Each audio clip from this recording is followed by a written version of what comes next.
My name is Lauren, and I always thought my in-laws were overbearing.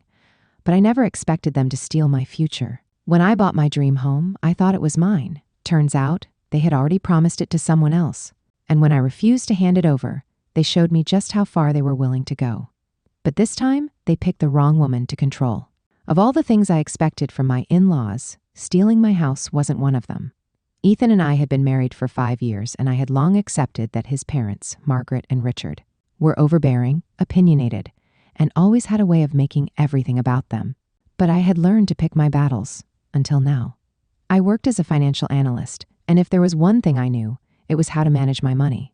I had spent years saving every extra dollar, living below my means, and planning for the future. My dream had always been to own a home, not just any home, but one that was truly mine. A quiet place where I could work in peace, away from the noise and expectations of others.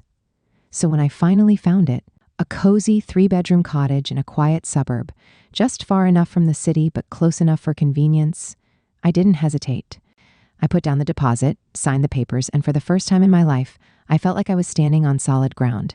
This was my fresh start, and I had planned to tell my in-laws, eventually, but not before I had time to enjoy the moment for myself. That plan went out the window when Margaret, with her uncanny ability to sniff out things that weren't her business, caught me looking at house listings during dinner.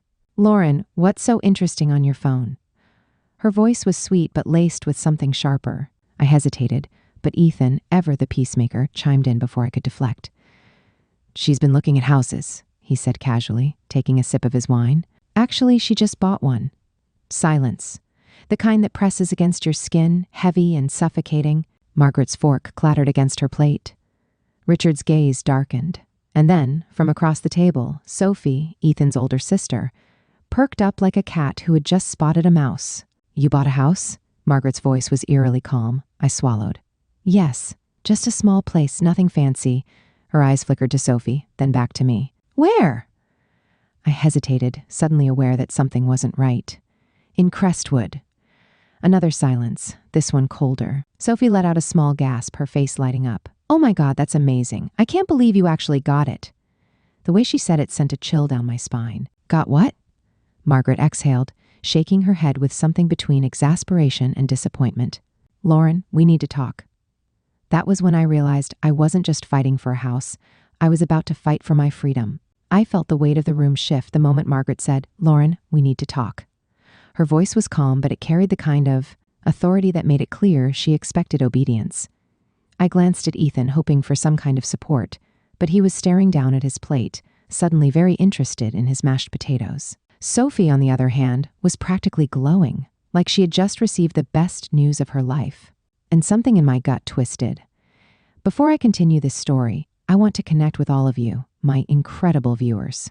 Where are you watching from? Drop your country's flag in the comments below. And hey, I know you might be watching this alone, but I want you to remember you are not alone. Because right now, in this moment, I'm here with you, sharing this story. Margaret folded her hands on the table and gave me a tight smile. "You should have told us about this earlier," she said smoothly. "We could have helped." I frowned. I didn't need help. I planned for this on my own. Richard, who had been silent until now, finally spoke. His voice was firm but laced with disappointment. "That's exactly the problem, Lauren. In this family, we make decisions together." I blinked, my pulse picking up. "Together? This was my house, my money, my decision." Sophie leaned forward eagerly. "So when do we move in?" I felt the world tilt beneath me. "I'm sorry, what?" Margaret let out a small laugh, as if I had just asked something ridiculous. "Well, obviously, Sophie and the kids will be living there. That's what makes the most sense." I stared at her, waiting for the punchline. It didn't come. Sophie was nodding enthusiastically. "This is such a relief. The apartment is way too small, and the kids really need their own rooms. I've already started looking at furniture ideas." I looked at Ethan, my voice barely above a whisper. "Did you know about this?" He finally met my eyes, shifting uncomfortably. "I mean, they mentioned it once or twice, but I didn't think." Margaret cut in smoothly. "Oh, come on, Lauren. You and Ethan don't have kids. What do you need all that space for?" I felt something inside me snap. "I need it because it's my house." Richard sighed like he was talking to a rebellious child. "Lauren, be reasonable. Sophie is a single mother. She's struggling.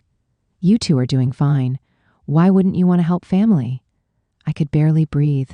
They had already decided. In their minds, this wasn't even a discussion. "You don't understand," I said slowly, gripping the edge of the table. "This isn't about helping. This is about you deciding my future without me. You assumed I'd spend my savings, buy a house, and just hand it over?" Margaret's expression hardened. That's what family does. I felt a cold realization settle over me. This wasn't just about the house. This was about control. Sophie, seeing my hesitation, pouted. "Lauren, please.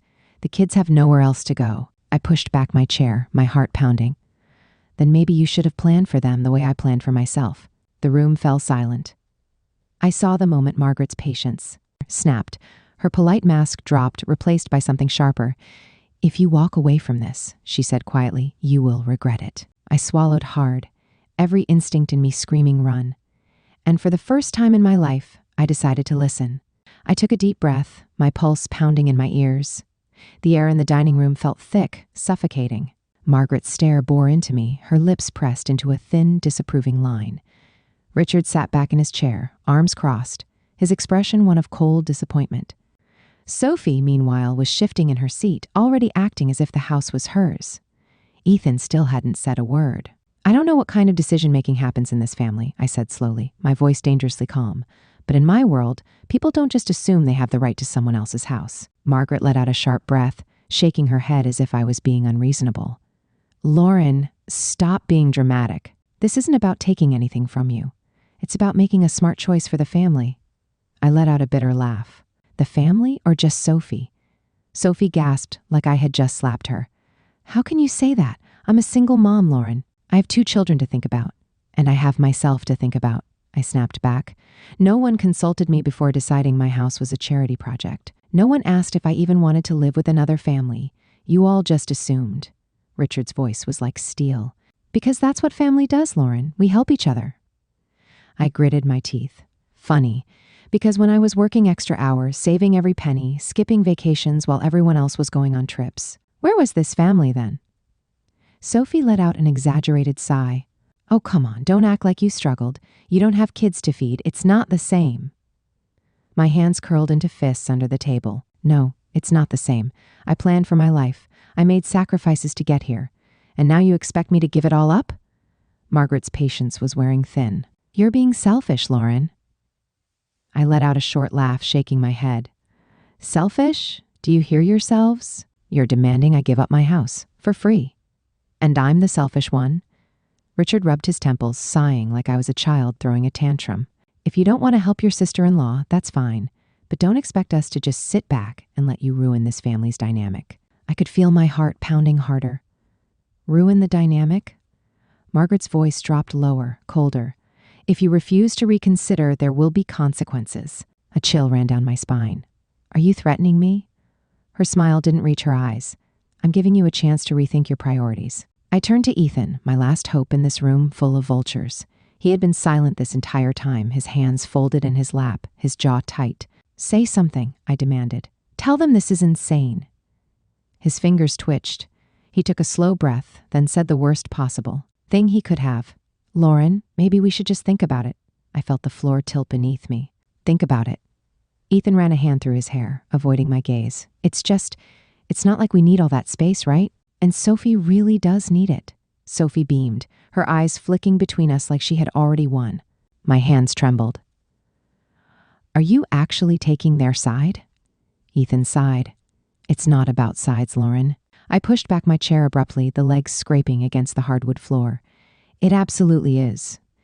And you just showed me whose side you're on." Margaret stood too, her tone icy. "Don't walk away from this." But I already was. I grabbed my coat, my heart slamming against my ribs as I stormed toward the door. Ethan called after me, but I didn't stop. I needed air. I needed out. The night was cold as I stepped outside, my breath coming fast. I clutched my phone, my fingers hovering over my best friend Jenny's contact. I needed to hear a voice that wasn't trying to manipulate me. I needed someone to tell me that I wasn't crazy. Because after tonight, I knew one thing for sure. This wasn't just about the house anymore. This was about getting my life back. I spent the next few days in a whirlwind of emotions and frantic decisions. At first, I found myself unable to escape the echoes of that suffocating dinner, Margaret's icy threat, Ethan's hesitant words, and Sophie's triumphant smile replaying in my mind. Every time I closed my eyes, I saw the table, the stairs, the unspoken demand that my life was no longer my own. That night outside, as the cold air cut through my racing thoughts, I vowed that I would no longer be a pawn in their twisted game. In the solitude of my tiny apartment, I began to reclaim myself. I contacted Jenny immediately, a voice of reason, a friend who had always seen me for who I was, not as a bargaining chip for someone else's benefit. Over countless late-night calls, she listened patiently as I recounted every painful detail. "Lauren," she said gently, "this isn't just about a house. It's about you and your right to decide your own future. Don't let anyone take that away from you." Her words fueled a determination that I hadn't felt in years. I started researching my rights, consulting with a lawyer about what steps I could take. Every piece of information I gathered only confirmed my suspicions. I had been manipulated, and they had overstepped boundaries that were mine to define. I wasn't just fighting for a physical space, I was fighting for my freedom and dignity. Before I knew it, I made one of the hardest decisions of my life. I sat with Ethan one evening in the quiet of our living room, the soft hum of the city outside contrasting sharply with the storm raging between us. "Ethan, I can't do this anymore," I said, my voice trembling with equal parts sorrow and resolve.